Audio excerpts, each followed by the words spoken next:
Cape Cod was named for a fish that no longer swims there in any number that matters. English colonists found the surrounding waters so thick with Atlantic cod that the name stuck for 4 centuries, long after the reason for it started to disappear. By 1992, decades of industrial trawling had emptied New England's waters so completely that regulators imposed a total moratorium on cod fishing. By 2020, the annual catch had fallen 98% to just 1.6 million pounds. The fish went away. The name never did. Now a second inheritance is being tested. The 2 bridges that have carried every visitor onto this peninsula since before the First World War, Bourne and Sagamore, the only 2 roads in or out, have been told to wait until 2033 for new spans, and 2037 for anything resembling completion. At the foot of one of them, a visitor center that once welcomed well over 100 travelers from abroad each year counted 29 in 2026. A name can outlive what it was built to describe. What comes next is the account of how much else on this peninsula might do the same. Chapter 1. The Ice That Built the Hook. Cape Cod is not old. Not by the standards of the granite that makes up the rest of New England, rock that has sat in place for hundreds of millions of years while continents split apart and drifted around it. The peninsula is a geological infant, and everything about its surface admits it. No bedrock exposed, no cliffs of ancient stone, not one feature that has had time to become permanent. Roughly 20,000 years ago, near the end of the last ice age, a lobe of the Laurentide ice sheet, the same continental mass that had spent tens of thousands of years grinding the rest of the Northeast down to its bones, pushed south into what is now Massachusetts Bay and stalled there. It did not advance further. It did not retreat quickly. It sat and melted and let go of everything it had been carrying for the length of an era. What it let go of became the Cape. As the ice pulled back, it left behind 200 to 600 feet of sand, gravel, and stone, moraine where the retreating edge had shoved material into ridges, outwash where the meltwater rivers pouring off the ice had sorted and spread the rest into plains, some of it fine as flour, some of it boulders too heavy for one man to move. The debris settled into the exact hook shape the peninsula still holds today. The same shape a colonist would later name for a fish he found swimming in the water beside it.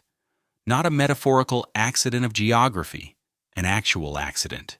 No tectonic uplift, no volcanic origin.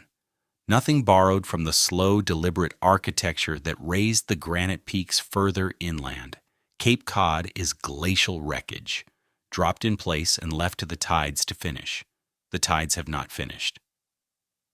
When the Laurentide ice sheet was at its thickest, it had locked away so much of the planet's water that sea level stood roughly 400 feet lower than it does now, low enough that solid ground extended dozens of miles past where the present shoreline runs. What became Cape Cod was, in that era, only the highest and most recently built fraction of a much larger plain the ice had left behind. The ocean has been climbing back ever since, reclaiming the outwash a little at a time, at a pace too slow to see in a single season, and too fast for the Cape to ever be called finished. Geologists who study the peninsula do not describe it as a completed landform. They describe it as a work still underway, dunes still migrating, bluffs still collapsing into the surf, sand moving from one end of the hook to the other on a schedule measured in decades rather than centuries. That unfinished, unstable geography made the Cape function as an island long before it technically became one. For close to 3 centuries after Europeans first saw its shores, the only way onto the peninsula from the mainland was over dry land, across the same narrow neck of ground that engineers would later cut clean through to build the Cape Cod Canal. 2 bridges carry that crossing today. The Bourne Bridge and the Sagamore Bridge opened in 1911 and 1913, and between them, they have been the only roads onto Cape Cod for over 100 years. They were built for a different century, automobile traffic that was still a novelty, and a canal that had not yet grown into the volume of ship traffic that would soon pass beneath them. Within 20 years of opening, both spans had already proven too low and too narrow for what the water underneath them had become. Before there was a canal, or a bridge, or a name for the fish that gave the peninsula its name, there was only the hook of glacial sand, waiting on the edge of the ocean that had built it.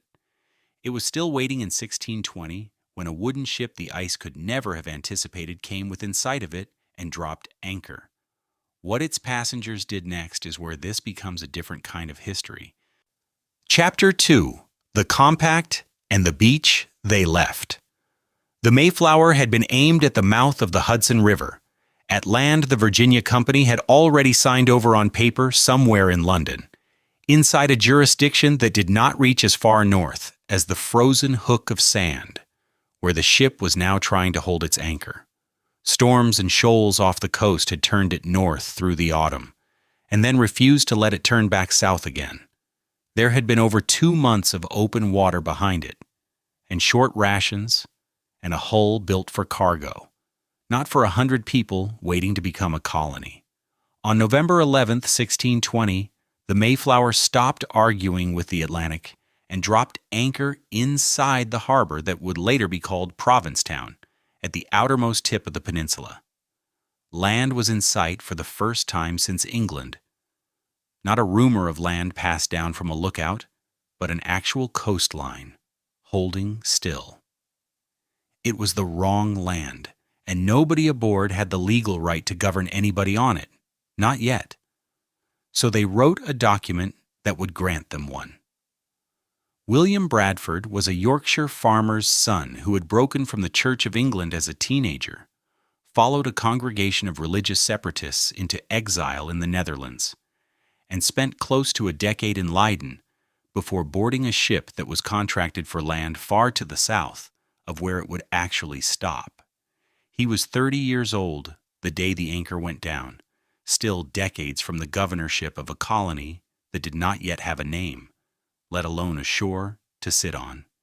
Still riding at anchor, still short of anywhere its passengers had legal standing to settle, Bradford and 40 other men signed a compact agreeing to obey whatever government the group itself might draft. Not a constitution, not a charter, not permission granted by anyone in London. 41 signatures, binding strangers, separatists, and hired hands to rules none of them had written yet. It would be remembered, generations later, as the first document of self-government, composed in what became the United States. On the deck of a ship still anchored off the wrong coast, it was insurance against mutiny. Then came the scouting. Miles Standish was a professional soldier who had served in the Netherlands during its long war against Spain, hired by the congregation to supply the one thing none of its deacons or elders could, a man who knew how to fight. He arrived off Cape Cod, already an outsider to the faith he had been paid to protect. Standish led a party ashore to search for water, food, timber, and ground that could hold through a winter.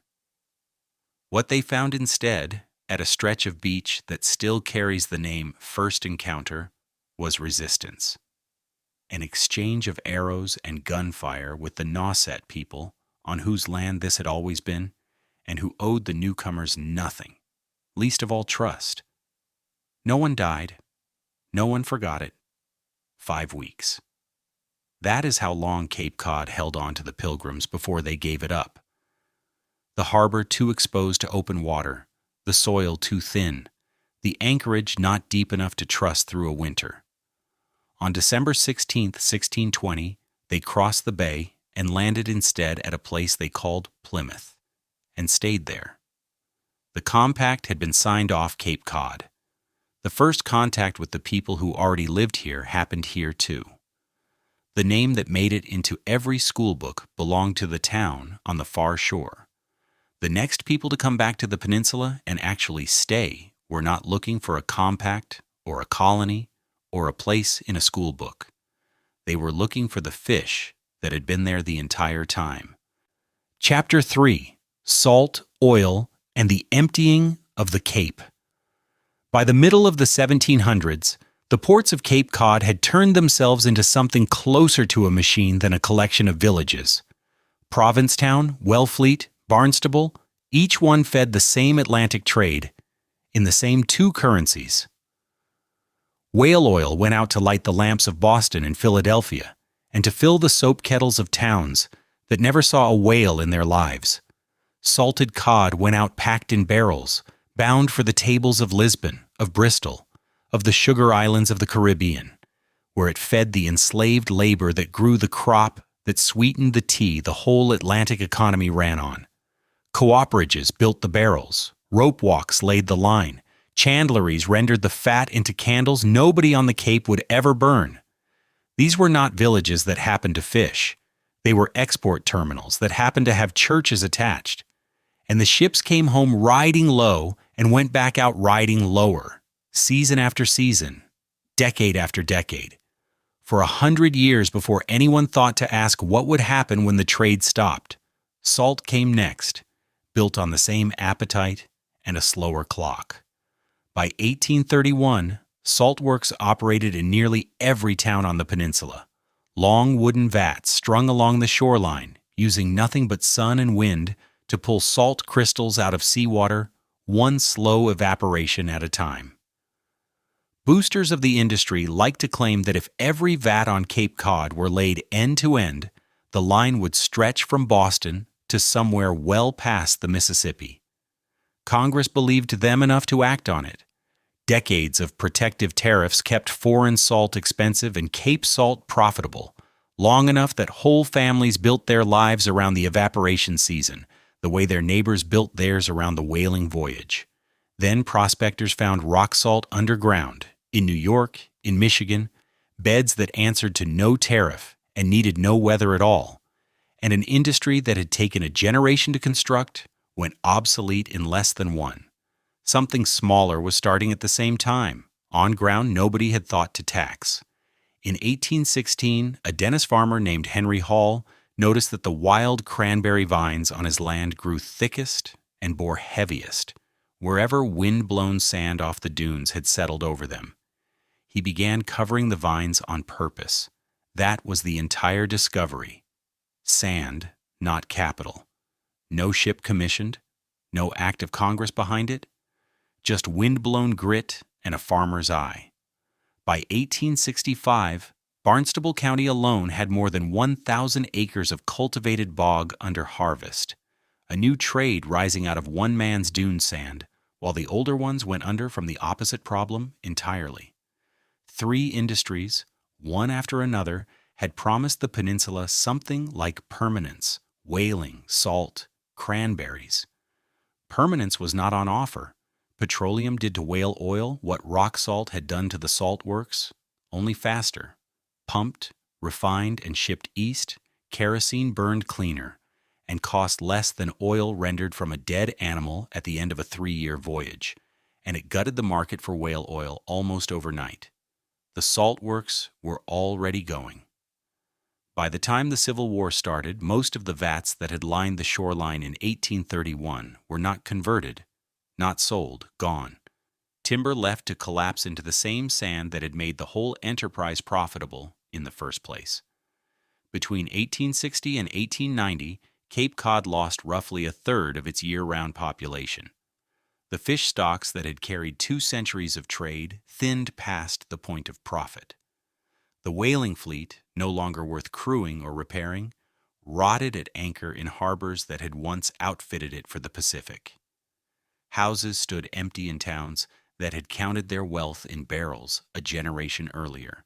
Property values on the peninsula fell so far, so completely, that the Massachusetts legislature took up a formal proposal: convert the emptying towns of the Cape into a chain of state poorhouses, one institution per township, a bureaucratic answer to a vacancy the size of a county. Chapter 4. The Bridges That Came Back. The Fish That Didn't.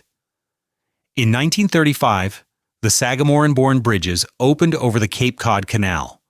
Twin steel arches carrying the road 135 feet above the water, On spans wide enough for real automobile traffic, 4 lanes where the crossings they replaced had barely managed one at a time. The originals had not been built for this. The 1911 bridge at Bourne and the 1913 bridge at Sagamore were designed for a trickle of horse carts and the occasional Model T easing across at walking speed, low steel spans that opened for every passing barge and closed the road behind them. And within 20 years, both had proven too low for the ship traffic on the canal and too narrow for the automobiles now arriving by the thousand every summer. The federal government, which had bought the canal outright in 1928 for $11.5 million, spent the better part of 7 years widening the channel itself from roughly 100 feet across to 480, and raising 2 new bridges high enough that no ship would ever again force a car to wait. Not a repair, an actual replacement, American steel riveted together through the worst years of the Depression, employing men who had nowhere else to work and leaving behind fixed high-level arches, no draw span, nothing between a car and the far shore but the steel itself. Where the old spans had strained to pass a few hundred cars on a busy Saturday, the new ones were built to carry thousands, and within a decade, they were doing exactly that. Under the new bridges, the canal kept doing what it had always done, moving tidal water between 2 bays twice a day, indifferent to the cars now humming across it 135 feet overhead. The fish underneath it did not have that luxury. They had less than 60 years left in any number that mattered. By 1992, decades of industrial trawling, steel-hulled boats dragging nets across George Bank, Stellwagen, and Nantucket shoals. Grounds fished continuously since before the bridges, before the canal, older than the colony itself, had pulled New England's cod population down past any number regulators could defend. Federal fisheries managers imposed a total moratorium on Atlantic cod fishing in New England waters that year, closing banks that had fed Provincetown's fleet, closing grounds that had fed Gloucester's, shutting down water that had never gone silent in 370 years of continuous use. Boats that had chased cod since before either bridge existed were told, in the span of a single regulatory season, to find something else in the water or find another trade. The moratorium did not bring the fish back. By 2020, the annual catch had fallen 98% from where it had stood a generation earlier to just 1.6 million pounds coast-wide in a single year. The tourist economy built up around the peninsula's name kept expanding through all of it regardless. More traffic on the bridges, more names in the visitor logs, clam shacks and taffy stands and Bridgeview motels multiplying along Route 6 every summer. The fish that had given the place its name kept disappearing from the water underneath all of it, on a schedule nobody driving across the arches had reason to track. None of the postcards said so. The fishermen still working did not stop.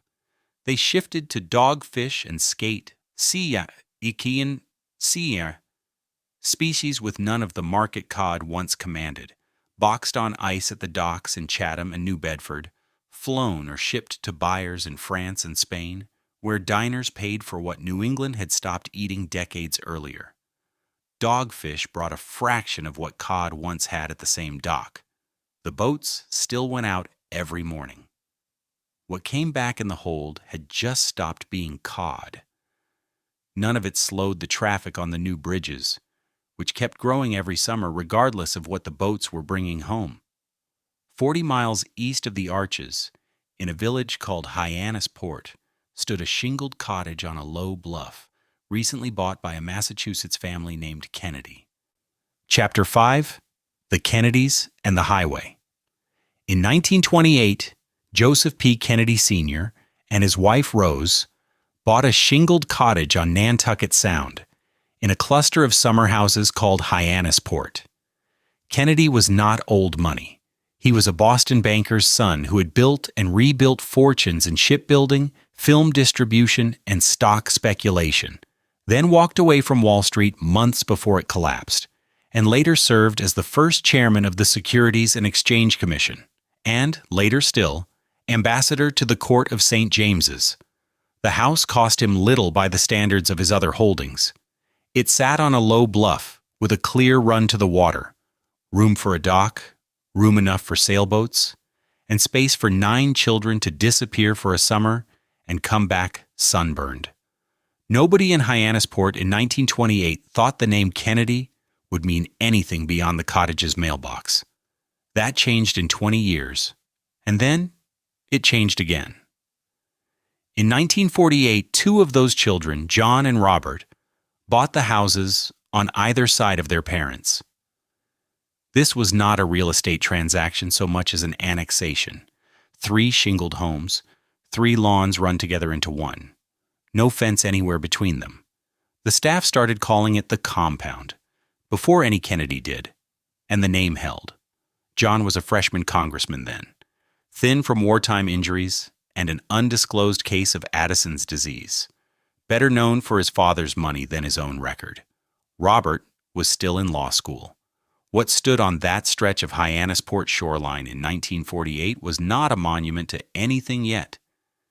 Just 3 houses, a shared lawn, and a name the neighbors had given it for free.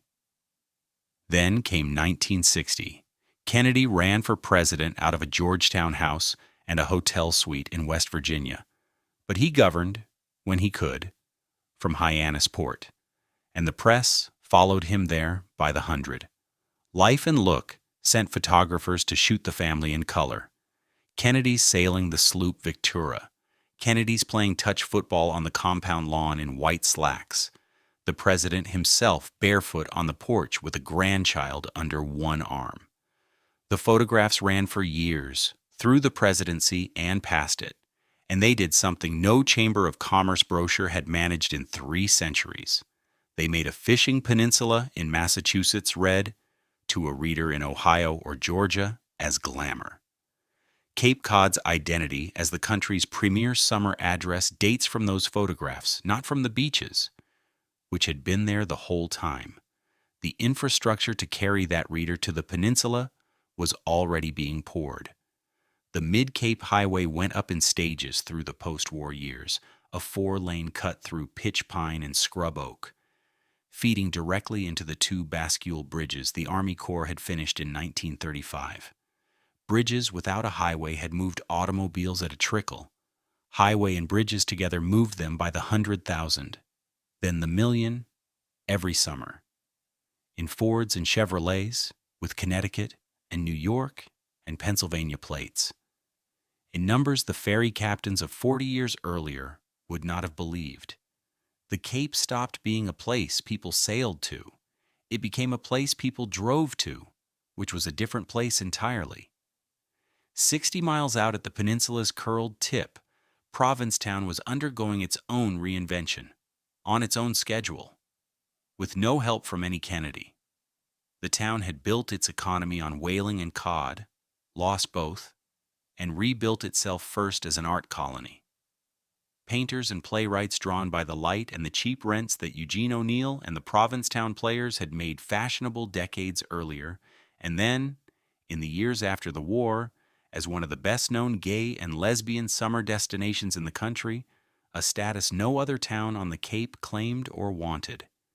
Its skyline was fixed by a single structure, the Pilgrim Monument, a granite tower 252 feet tall, built to mark the Mayflower's actual first landfall, standing atop High Pole Hill, roughly 350 feet above the water below. Political glamour had a compound. Provincetown had a tower. Both were visible from boats a dozen miles out to sea, and neither one had anything to do with the traffic now backing up on Route 6 every Friday afternoon in July, 3 lanes merging into one at the Sagamore Rotary, engines idling, radios on, nobody moving. Chapter 6, Route 6 in August. Route 6 on a Saturday in August of 1965 ran the westbound lane frozen solid from the Bourne Bridge, past the Sagamore Rotary, and on toward Orleans. Station wagons, house trailers, and canvas-topped campers idle nose to tail 3 across where the road allows it, engines running for the radio, and nothing else. The motor courts, the cottage colonies, and the tourist cabins are booked solid for 100 miles. The vacancy signs went dark before 10 that morning and stayed dark. No vacancy in Sandwich, no vacancy in Dennis, none to be had in Yarmouth. In Hyannis, the lobster shacks run lines out the door and into the parking lot, and the harbor fills with masts. A peninsula that had been hemorrhaging people 2 generations earlier cannot build motels fast enough to house the crowd now idling in its streets. That congestion is 60 years gone. The neon vacancy signs went with it, and so did much of what surrounded them: the drive-in theaters, the fried clam shacks with the hand-painted signs, the family motor courts that couldn't compete once the larger chains started buying up the frontage on Route 28. What survives from 1965 is not the traffic and not the businesses that served it, but a set of numbers nobody was keeping at the time.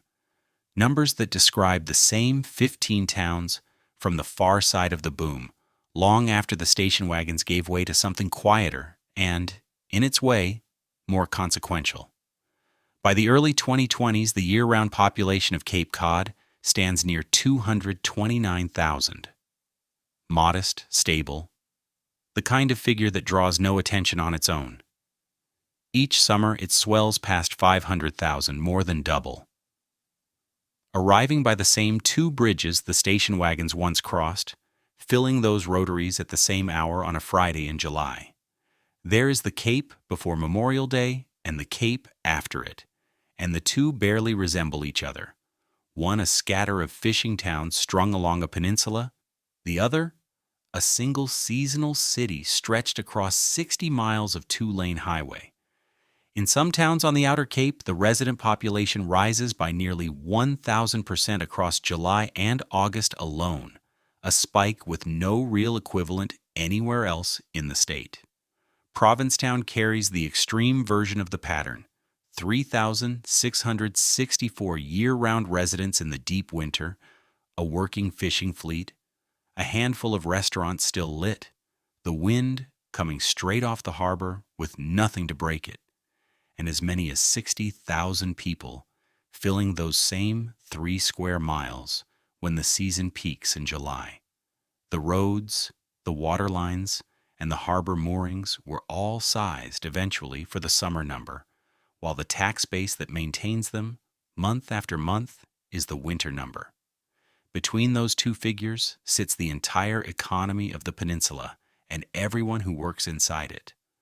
That gap between who pays and who visits carries a number the town clerks and the county assessors have tracked for years, long after the chambers of commerce stopped printing it on postcards. By 2020, 37.31% of the housing stock on Cape Cod stood vacant for most of the year. Not abandoned, not condemned, simply empty, held as second homes, held as inheritances nobody has settled, or sitting as short-term rentals dark from September to June. It is one of the highest concentrations of seasonal property anywhere in Massachusetts, the ratio holding roughly steady from Bourne to Provincetown, the same imbalance repeated town after town. More than a third of the houses on the peninsula have no one sleeping in them on a given night in February. Street lights burn over driveways with no cars in them. Mailboxes carry the names of families who see the inside of the house 6 or 7 weeks a year. Real estate offices in Chatham, in Orleans, and across Provincetown do their heaviest business selling houses that will sit empty 3 seasons out of 4. Somewhere behind that percentage is an arithmetic nobody in 1965 had reason to work out. The people who clean the motor courts and cook in the lobster shacks, who staff the harbor and the hospital and the schools, have fewer and fewer places left on the peninsula to live year-round. What that arithmetic costs in dollars comes next. Chapter 7. The Price of a Seasonal Economy. The median price of a single-family home on Cape Cod was $449,000 in 2019. It is more than $760,000 today.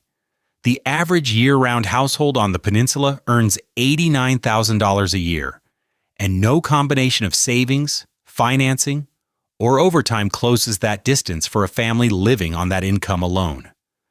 A house at the Cape's current median costs more than 8.5 times the peninsula's own median household earnings, a ratio no year-round paycheck on the peninsula was built to close. It climbed there quietly, the way most numbers of this kind move, one closing at a time, one bidding war at a time, until the aggregate is undeniable, and the individual sales that produced it are already forgotten. The rise did not level off after 2019. It kept climbing through 2021, through 2023. It has not stopped yet. Nobody drew up a plan for what happens after a peninsula's own workforce can no longer afford to live on it. The peninsula is finding out anyway. It now loses more than 800 families a year who earn under $100,000. The number holds roughly steady from one year to the next, which means the losses do not level off either. They compound. A slow and continuous replacement of one Cape Cod with another. Among them, listed with increasing frequency in the town finance reports that track the outflow, the teachers who staff the regional schools, the nurses who work the floors at the peninsula's hospitals, the police officers who patrol Barnstable and Falmouth and Provincetown, the firefighters who answer calls in townships built largely of cedar shake and old dry timber. These are not marginal occupations to a place like this. They are the infrastructure the peninsula runs on, in February as much as in July, and they are leaving not because they want to, but because the arithmetic no longer permits them to stay. They are not being outbid by tourists. They are not being outbid by developers. They are being outbid by a median price that has stopped tracking a median income. School districts on the peninsula have begun covering vacancies with long-term substitutes. Hospital administrators have begun flying in per diem nurses for the week, housing them in whatever short-term rental is available between guest bookings. Because the alternative is closing a floor. None of this shows up in a vacancy rate. It shows up later when the ambulance is short a paramedic, or the classroom is short a teacher, and nobody is entirely sure why, as if the cause were weather and not a spreadsheet. The seasonal workforce that used to close part of that gap every summer is contracting on its own schedule. For years, roughly 5,000 J-1 visa students arrived on Cape Cod each season to fill the positions a resort economy cannot function without, behind hotel front desks, on housekeeping crews, in restaurant kitchens, at the fry stations of the clam shacks that supply most outsiders' entire idea of what the Cape is.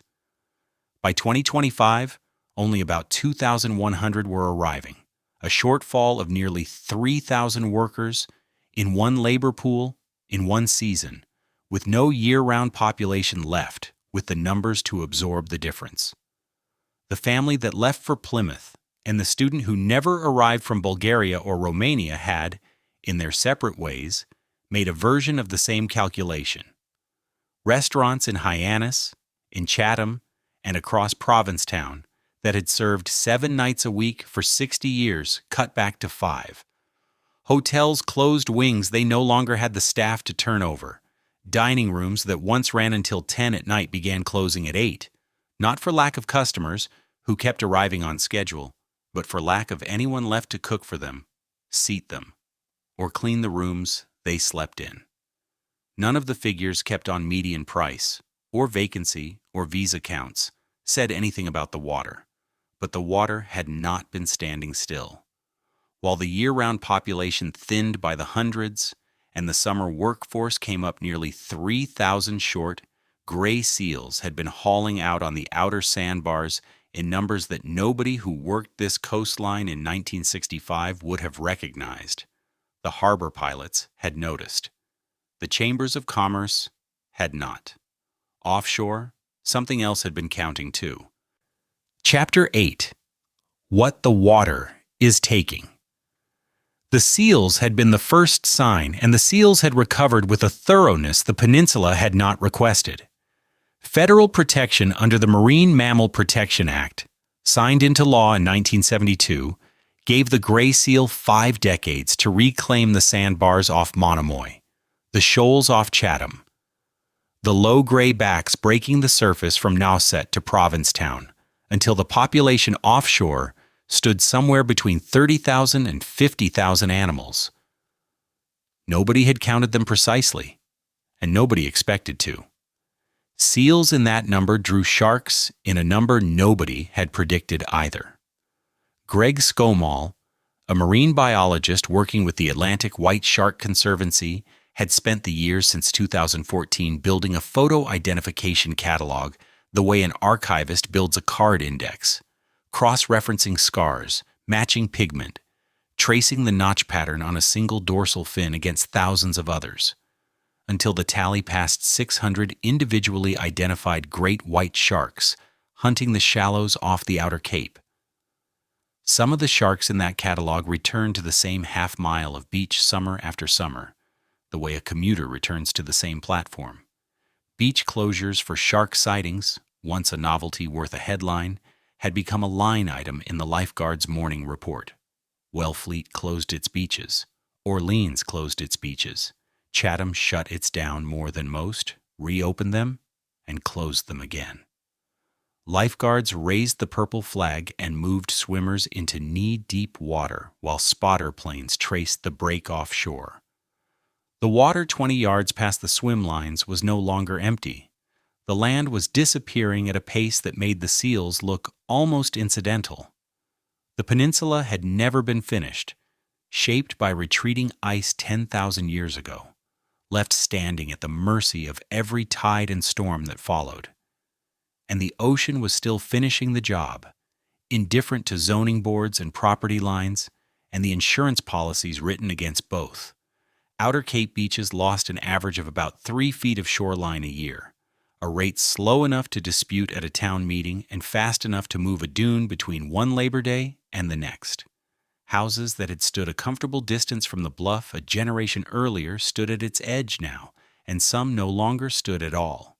At the peninsula's southernmost point, the erosion had stopped being slow, running 30 to 45 feet a year in recent seasons, a rate that turned a summer's absence into a stranger's view. In April of 2024, the National Wildlife Refuge at Monomoy tore down the last building still standing at its headquarters. The water had not yet reached it. The refuge took it down anyway, rather than wait to find out when. At the Sagamore Bridge Visitor Center, the staff kept a simpler kind of count. In 2026, they logged 29 international travelers for the entire year, against 137 as recently as 2024, a collapse the Chambers of Commerce had no explanation for and little appetite to publish. Fewer visitors came from Toronto, fewer from London, fewer still from anywhere a passport was required, and the rack of foreign language brochures behind the visitor center counter went untouched for weeks at a stretch. And still the 2 aging bridges strained under summer traffic, running 49 to 59% higher than the off-season crawl the rest of the year produced, backing up at the rotaries the way it always had. The Cape was losing the visitors who came from away. The gridlock stayed. Then, before the year was out, came the announcement the peninsula had waited decades for and dreaded in equal measure. A $4.5 billion commitment to replace both bridges outright, not patch them again. Contractors had not yet broken ground. Timelines had not yet been fixed. What the towns downstream would look like once the work was finished was not something anyone on either side of the canal could say. What building it would require, and what would be left standing on the peninsula by the time it was finished, was an accounting saved for last. Chapter 9. The Bridges Again. The accounting came on July 24th, 2026. On that date, the state released a full construction timeline for the $4.5 billion replacement of the Sagamore and Bourne bridges, the same 2 crossings raised in 1935 to replace originals that had proven too low and too narrow within 20 years of their own opening. The 1911 and 1913 spans had lasted barely 2 decades before engineers judged them obsolete. Their 1935 replacements have now lasted more than 4 times that long and are being replaced anyway, not for failing outright, but for what 91 years in salt air eventually does to riveted steel, no matter how well it was built. Traffic would not move on to the new spans until 2033. The project would not reach substantial completion until 2037. Between those two dates sat 11 years in which the peninsula's only 2 roads to the mainland would stand as active construction sites, lanes narrowed, decking temporary. The work stacked directly on top of the same summer traffic that had always backed up at the rotaries. For most of the next decade, leaving Cape Cod or reaching it would mean driving through a bridge project rather than over a finished one. Not everything on the peninsula is waiting on a timeline. In Barnstable County, the cranberry bogs. Henry Hall, started in 1816, are still flooded and harvested every October. The vines knocked loose, and the berries floated up in flat red sheets across water. His own sand-covered plants would still recognize, then raked, trucked, and carried off to processing plants a few miles inland that have been doing the same work for generations. What has not held is the scale of it. Growers worked more than 1,000 acres of bog in Barnstable County at the trade's 1865 peak. The acreage under cultivation today is a fraction of that number. The bogs outlasted whaling, outlasted the salt works, outlasted rock salt and petroleum, and every industry that ever ran the older ones out of business. What they did not outlast was demand at that scale. Cranberries are still grown on Cape Cod. They are grown now closer to a heritage crop than an economic engine. 60 miles east, Provincetown still has its tower. The Pilgrim Monument stands 252 feet of granite atop High Pole Hill, roughly 350 feet above the water at its base, raised in the first years of the 20th century to mark a landfall the Pilgrims who made it never lived to see commemorated. The 5 weeks anchored off this shore, the compact signed on the deck, the exchange of arrows at First Encounter Beach, before they crossed the bay and settled 30 miles away instead. The monument marks a beginning that history handed, in every school book since, to the town on the far shore. Plymouth got the story, Provincetown got the granite. The tower has outlasted the drive-in theaters, the fried clam shacks, and the motor courts that once lined the roads leading up to it, all of them gone the way 1965 went. Both the monument and the memory it stands for are still standing, which is more than can be said for most of what either town actually built in between. And between Bourne and Sagamore, the 1935 bridges are still standing too. Riveted steel, worn dull gray by 91 Atlantic winters, still carrying every car bound for the Cape, load limited now against trucks it once carried without complaint. Beside them, in the canal, the piers of their replacements have begun to rise. Pale new concrete against 90-year-old steel, unfinished, not yet capable of carrying so much as a bicycle across the water. The old arches were built to last a century and are being asked this decade to outlast their own retirement, while the towns downstream wait to find out what will still be standing when the work is finally done. Cape Cod is a peninsula the ice built and then left, 10,000 years ago. Sand and gravel, dropped in a hook shape and handed to the tide to finish. It is still waiting, the way it always has, on the next thing to leave.